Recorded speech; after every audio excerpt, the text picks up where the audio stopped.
Ladies and gentlemen, family and friends, scholars and dignitaries, welcome to another episode. Welcome to my world. Hello, friends. So, is there a possibility of a higher quality of life than this world now experiences? Yes, and that should be the goal of both government and society at large, to improve the quality of life for everyone. But there are cautions to consider as well. As you know, this is a complex world and not all is as it seems. And here is one such story. But be sure to stay with us until the end, because then I think everything will fall into place. Bhutan is a landlocked country, about 300 kilometers long and 150 kilometers wide, encompassing about 50,000 square kilometers. It's bounded on the northwest and north by Tibet, and the rest of the country is surrounded by India, and virtually the entire country is mountainous. Bhutan is not an ordinary place. It truly has a unique set of traditions and customs. It has one foot in the past and one foot in the future. As a highly isolated country, they have been able to maintain their traditional culture, yet at the same time, they have adapted what they need from modern technology.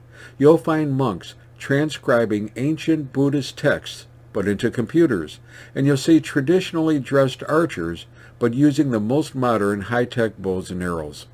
Bhutan is certainly isolated and remote and holds many surprises, and many say that a visit to that country is a true adventure. Now, the Bhutans have 4 languages, and interestingly enough, none have a word inherent in them for violence. Crime is unknown in Bhutan.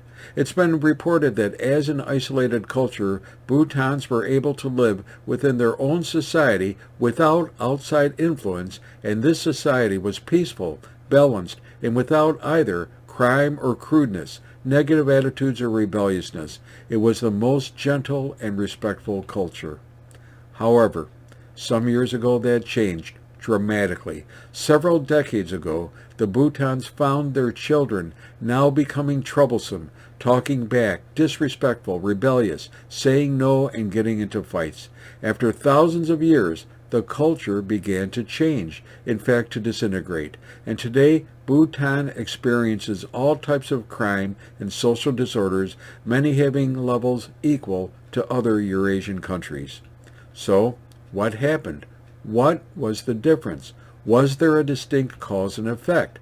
Was there something that had a direct negative impact upon a kind and gentle society, that inflamed emotions, taught disrespect, and brought about new levels of greed and violence never before experienced in this culture?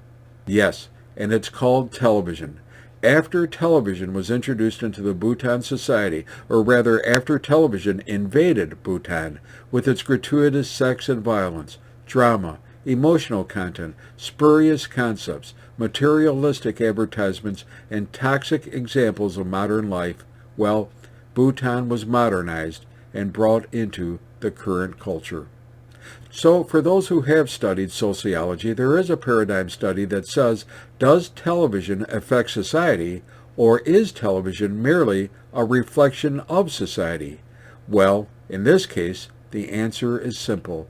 Television definitely affects society, and does so in a negative manner, and other studies have also shown this.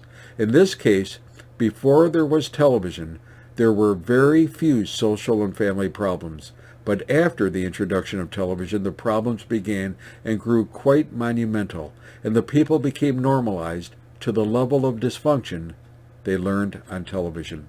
And thus, this is the real lesson of television. Like any other technology, it can be used for good or evil, but when exploited for money, when ethics and morals are placed aside, it is proven that television, like anything else, can be quite dangerous. Hey, be safe, be well, and instead of television, let's read a few more books, and may God bless.